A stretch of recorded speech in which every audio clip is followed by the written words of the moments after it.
नमस्कार, मैं हूं राकेश कुमार। आप देख रहे हैं मताभिमत। मित्रों, विशेष भूमि सर्वेक्षण जारी है, चल रहा है। 20 अगस्त से इसकी शुरुआत हुई, जो सूबे के 18 जिलों में हो रहा है।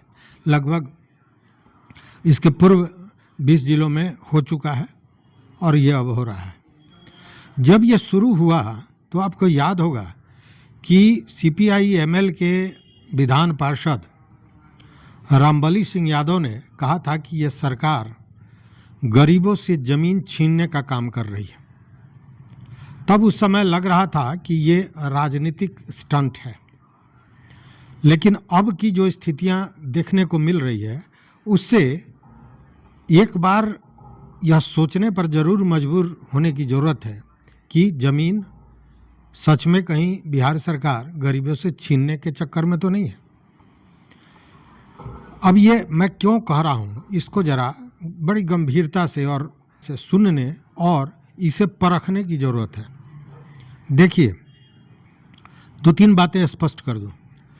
ज़मीन किसी का है, उसके पास कागज़ है, लेकिन किसी ने दखल कब्जा कर रखा है जबरन, किसी दबंग ने।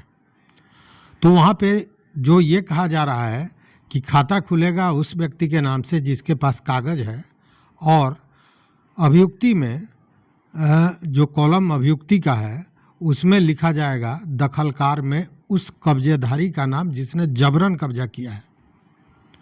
अब प्रश्न उठता है कि उस कब्जाधारी को जिसने जबरन किसी के ज़मीन पे कब्जा कर रखा है, उसको सरकार एक कागजी सर्टिफिकेट दे रही है कि इसने कब्जा कर रखा है, और फिर ये कब्जा जब 12 वर्ष और 30 वर्ष वाली बात जो कानून में लिखी हुई है उसके तहत होगा कि भाई ये तो निजी ज़मीन था और इस पे हमने कब्जा किया हुआ है इतने वर्षों से, इसलिए ये ज़मीन मेरा हुआ। फिर मामला जाएगा कोर्ट में।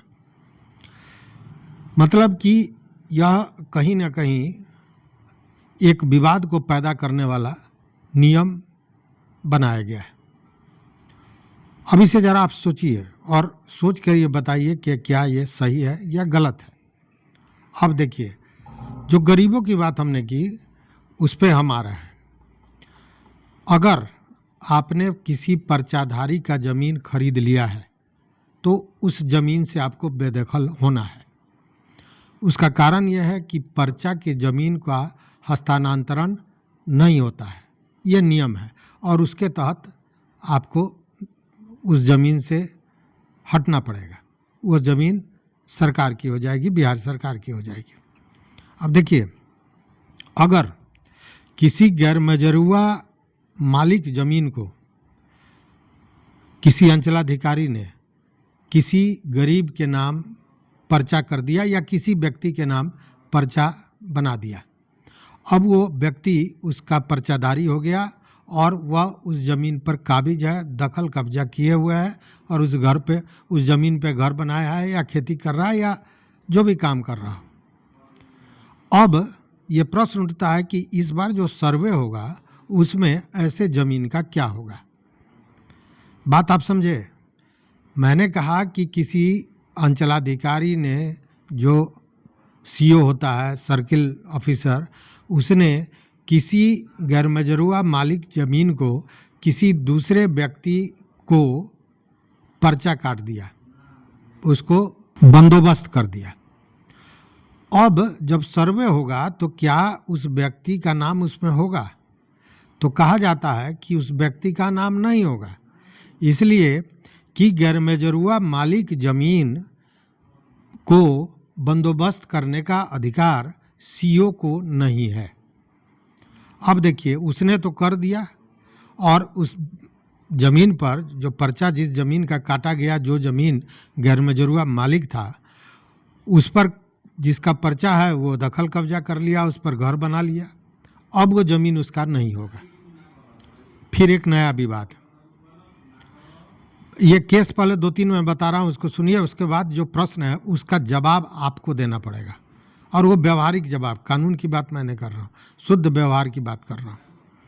दूसरी बात, किसी पर्चाधारी ने ज़मीन को, अपने ज़मीन को, जिसको पर्चा मिला था, उस व्यक्ति ने उस ज़मीन को किसी तीसरे व्यक्ति के नाम से बेच दिया। बेच दिया, बजाबते उसकी रजिस्ट्री हुई।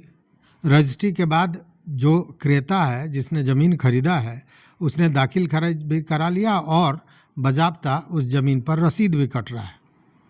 अब वैसे ज़मीन का क्या होगा इस सर्वे के दौरान?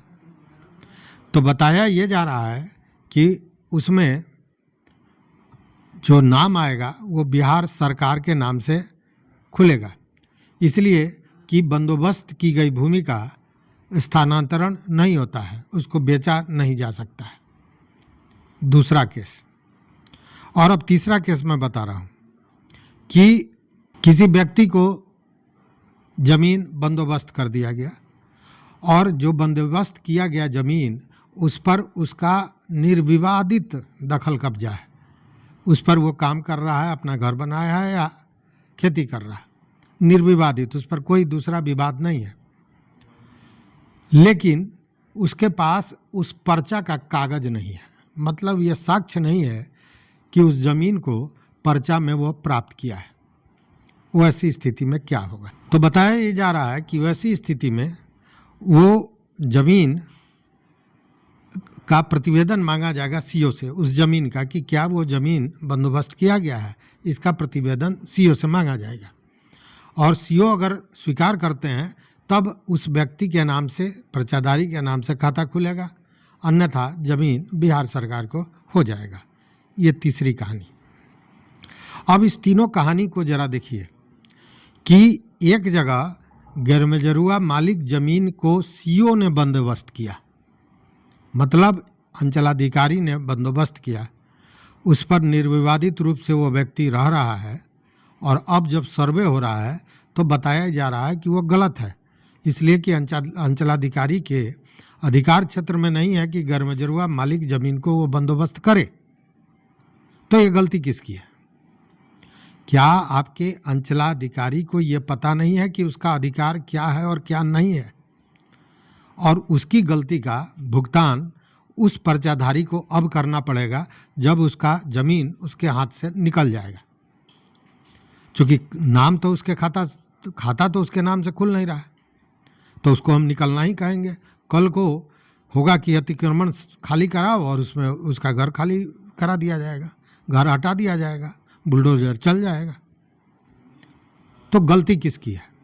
अगर आप फर्ज कीजिए कि आप गांधी मैदान को किसी व्यक्ति के नाम से रजिस्ट्री कर दिया, तो अलबत्ता उसकी तो रजिस्ट्री नहीं होनी चाहिए, और अगर रजिस्ट्री आपने कर दिया तो क्या होगा? कई तरह के कानून को लाद कर आपको जेल के भीतर सलाखों के पीछे डाल दिया जाएगा, क्योंकि आपने फ्रॉड किया है, 420 किया है, सरकारी संपत्ति को हड़पने का काम किया है, सारी बातें आएंगी। लेकिन वही काम जब एक अंचलाधिकारी कर रहा है तो उसके लिए सब छूट है। अंचलाधिकारी को जब आप पदस्थापित करते हैं, जब सरकार पदस्थापित करती है, तो उसको बाकायदा ट्रेनिंग दिया जाता है उसके अधिकारों का, कि उसको क्या क्या अधिकार है। और ये मोटी सी बात उसको अगर नहीं पता है और उसके चलते उस पर्चाधारी को अब कई वर्षों तक, जब उस ज़मीन पर पर्चा प्राप्त हुए ज़मीन पर वो घर बना लेता है और आज कहा जाता है कि वो ज़मीन उसकी नहीं है, तो उस व्यक्ति की क्या गलती है उसमें? वो बास्कित का पर्चा अगर लिया है तो मतलब वो तो भवनहीन है, भूमिहीन है, उसको घर बनाने के लिए ज़मीन नहीं है, इसलिए आपने पर्चा दिया, और आपकी गलती का भुगतान अब वो फिर व्यक्ति सड़क पे आ जाएगा, सड़क पे तंबू लगाएगा, सोएगा। ये स्थिति है। मतलब गलती पदाधिकारी की, गलती सरकार की 110%। दूसरी घटना जो हमने बताई कि पर्चाधारी ने ज़मीन किसी को बेच दिया, रजिस्ट्री कर दिया, और अब ये देखा जाएगा कि जब सर्वे आएगा तो उस व्यक्ति के नाम से जो क्रेता है, जिसने बंदोबस्त की हुई ज़मीन को खरीदा है, उसके नाम से खाता नहीं खुलेगा। और उसके पीछे कारण यह है कि बंदोबस्त की गई भूमि को बेचा नहीं जा सकता है, हस्तांतरित नहीं किया जा सकता है। ये तो सब कोई जानते हैं। और गरमजरुआ ज़मीन अगर वो है, गरमजरुआ मालिक ज़मीन है या आम है या कोई भी ज़मीन है, सरकारी ज़मीन है, तो फिर उसकी रजिस्ट्री कैसे हो गई? रजिस्ट्रार ने उसकी रजिस्ट्री कैसे कर दी? यह भी एक मामला है। चूँकि अब तो रजिस्ट्री के पहले भी है, जांच का विषय होता है, जांच कराया जाता है कि ज़मीन कैसा है, ज़मीन जिस श्रेणी का बताया जा रहा है उस श्रेणी का है कि नहीं, उस ज़मीन पर मकान तो नहीं बना हुआ है, कोई दुकान तो नहीं है, ज़मीन परती की तो नहीं है, नदी की तो नहीं है, नाले की पईन की तो नहीं है। अब तो प्रावधान है कि बजाबते उस ज़मीन का निरीक्षण किया जाएगा जिसका रजिस्ट्री होना है, और उसके बाद उसकी रजिस्ट्री होगी। तो फिर उस ज़मीन की रजिस्ट्री कैसे हो गई? गलती किसकी? रजिस्ट्रार की या रजिस्ट्री ऑफिस की, दूसरे भाषा में बिहार सरकार की। और भोगेगा कौन? जिसने उस ज़मीन को खरीदा। मतलब जो कानून बनाने वाला है और कानून को बनाने के बाद उस कानून को लागू करने की जिम्मेवारी जिस पर है, उन लोगों को पूरी तरह छूट है। पकड़ा कौन जाएगा? तो वो व्यक्ति, एक आम आदमी जिसको कानून की कोई जानकारी नहीं है, उसने ज़मीन खरीद लिया। हो सकता है कि वो अपनी पत्नी का गहना बेचा हो और बहुत सा तिकड़म करके वो ज़मीन खरीदा हो, और अब ज़मीन उसके हाथ नहीं आएगा। गलती सरकार की। कहा जा रहा है कि अगर बंदोबस्त की ज़मीन है आपके पास, निर्विवादित दखल कब्जा है, सब आपका है, लेकिन आपके पास साक्ष्य दिखाने को कागज़ नहीं है, तब सीओ से पूछा जाएगा, और सीओ ने अगर इनकार कर दिया तो ज़मीन आपकी नहीं होगी, वो बिहार सरकार के नाम से चली जाएगी। अगर सीओ ने पर्चा दिया उस ज़मीन का, तो उसको संधारण करने का, उसको संधारित करने का, उसको सुरक्षित रखने का काम किसका था? उस अंचल अधिकारी का था। और अंचल में जो भी काम होता है भूमि से संबंधित, उसको 3 जगह स्पष्ट है कि 3 जगह उसको संधारित करना है, अंचल स्तर पर, जिला स्तर पर और अनुमंडल स्तर पर। तो क्या वो नहीं किया गया? तो जो चीज़, ये तो सीओ को बताना चाहिए पहले ही कि फलाना फलाना फलाना ज़मीन ये पर्चा का ज़मीन है और फलाने फलाने के नाम से ये पर्चा दिया गया है, यह उसका होगा। अब उस व्यक्ति से आप साक्ष्य मान रहे हैं। पर्चा लिया है, बास्किट का पर्चा अगर लिया है तो आप उसी से समझ सकते हैं कि वो व्यक्ति गरीब होगा, भूमिहीन होगा, घर बनाने के लिए उसके पास ज़मीन नहीं होगी, तब उसको पर्चा मिला है। और हो सकता है उसकी झोपड़ी हो, कभी आग लगी हो, कभी पानी पड़ा हो, कभी बरसात में उसका छत टपकता हो। कहाँ से वो कागज़ संधारित रखेगा 10 बरस, 20 बरस, 25 बरस, 50 बरस तक? तो जो काम सरकारी स्तर पर होना चाहिए, वो काम कहा जा रहा है एक आम व्यक्ति को जो नहीं जानता है कानून, कुछ भी नहीं जानता है। उसे तो सरकार ने ज़मीन दी, दखल कब्जा उसको मिल गया, वो उस पर रहने लगा, ज़मीन उसकी हो गई। वो इतना ही जानता है। वो ये नहीं जानता है कि वो रसीद कितना वैल्यूएबल है, छोटा सा रसीद। जबकि जब वो पर्चा बटा होगा तो बाज़ाब्ता पूरा रजिस्टर तैयार होगा, पूरा खाका तैयार होगा अंचलाधिकारी के पास, लेकिन मांगा किससे जा रहा है? तो उस व्यक्ति से। कहा यह जा रहा है बोलने के लिए। देखिए, कथनी और करनी का अंतर क्या है। बोलने के लिए मंत्री से नीचे तक जो शिविर लगा रहे हैं वो सारे लोग यही बता रहे हैं कि सारी चीज़ें ऑनलाइन उपलब्ध है, और जब ऑनलाइन आप जा रहे हैं तो कोई भी चीज़ उपलब्ध नहीं मिल रही है।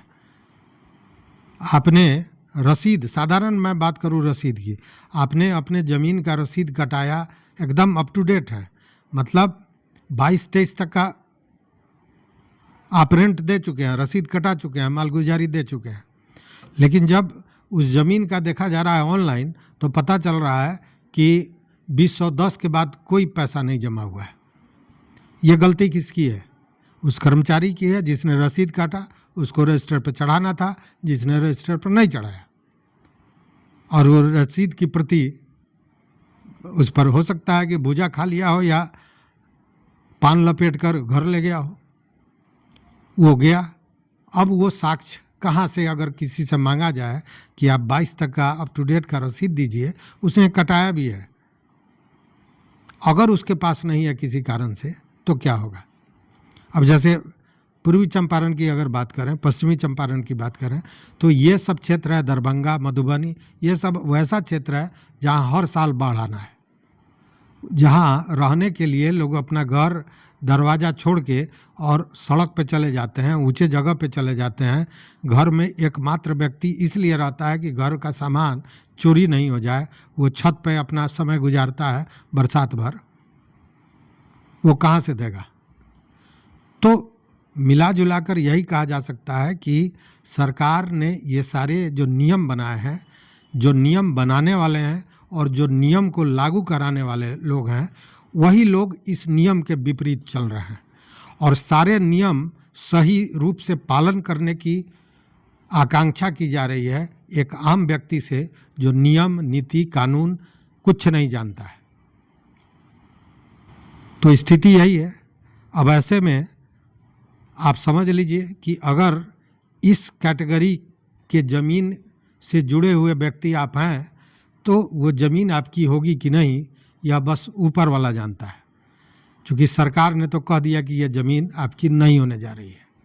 जो नियमावली बना है, बाज़ाब्ता मैं नियमावली की बात कर रहा हूँ, राजस्व एवं भूमि सुधार विभाग बिहार पटना द्वारा बाज़ाब्ता बिहार विशेष सर्वेक्षण एवं बंदोबस्त के लिए यह एक मार्बल बना था, एक नियमावली बनी थी कि अगर ऐसा होगा तो क्या होगा, और उसमें जो चीज़ें वर्णित है उससे स्पष्ट है कि ऐसे लोग उस ज़मीन से हाथ धोने के लिए तैयार हो जाए। वो एक कहावत है, खर खाए गधा मार खाए जोलाहा, गलती सरकार की भुगतिए आप। तो इस वीडियो में बस इतना ही। अगर चैनल पर नए हो तो मित्रों निश्चित रूप से सब्सक्राइब कीजिए, लाइक कीजिए, दोस्तों के साथ शेयर कीजिए और अपना विचार, अपना मत जरूर दीजिए। बहुत बहुत धन्यवाद, बहुत बहुत धन्यवाद।